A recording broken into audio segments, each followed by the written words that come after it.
আসসালামু আলাইকুম। ছবি তুলতে তো আমরা সবাই পছন্দ করি, কিন্তু আমরা কি জানি পৃথিবীর প্রথম ক্যামেরা আবিষ্কার করেছিলেন কে? পৃথিবীর প্রথম ক্যামেরা আবিষ্কার করেছিলেন একজন মুসলিম বিজ্ঞানী। তিনি হলেন আল হাসান ইবনে হিতাম। সেই 11 শতাব্দীতে তিনি ছিলেন ইরাকের একজন বিজ্ঞানী। তিনি গণিত ও বিজ্ঞানে অত্যন্ত পারদর্শী ছিলেন, তাই তার নাম দেশে দেশে ছড়িয়ে পড়েছিল। সেই সময় মিশরের নীল নদের পানি শহরে ঢুকে যেত। তখন আল হাসান মিশরের রাজাকে গিয়ে বলল, আমি একটি বাঁধ তৈরি করে দিব। সেই বাঁধটি নদের পানি আটকাবে, তাহলে আর শহরের ক্ষতি হবে না। সে বাঁধ বানালো ঠিকই, কিন্তু সেই বাঁধ ভেঙে পানি শহরে ঢুকেই গেল।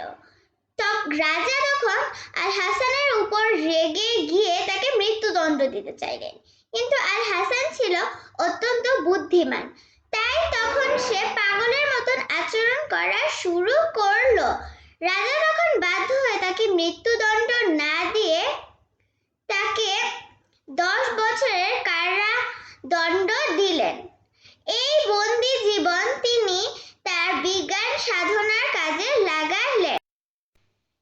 এই বন্দি জীবনে তিনি আবিষ্কার করে ফেললেন একটি তত্ত্বটি হলো, যখন কোনো বস্তুর আলো আমাদের চোখে এসে পড়ে, তখনই আমরা সেই বস্তুটিকে দেখতে পারি। এবং এই তত্ত্বকে কাজে লাগিয়ে তিনি আবিষ্কার করলো বিশ্বের প্রথম ক্যামেরা, যার নাম হলো অবস্কিউরা। অবস্কিউরা হলো একটি বাক্স, যেই বাক্সে একটি ছোট ফুটো আছে, এবং সেই বাক্সের সামনে যে কোনো একটি বস্তু রাখলেন, এবং সেই ছোট্ট ছিদ্রটি দিয়ে বস্তুটির আলো বাক্সের ভিতরে ঢুকে বাক্সের ভিতরে ওই বস্তুটির মতনই হুবহু একটি প্রতিচ্ছবি তৈরি করবে। পরবর্তীতে তার এই তত্ত্বটিকে কাজে লাগিয়ে তার এই তত্ত্বটিকে আরো উন্নত হয়ে বর্তমানে আমাদের এই ক্যামেরার রূপ ধারণ করেছে। শুধু তাই নয়, তার এই তত্ত্বকে কাজে লাগিয়ে পরবর্তীতে চশমা, টেলিস্কোপ, মাইক্রোস্কোপ ইত্যাদি আরো অনেক কিছু আবিষ্কার করা হয়েছে।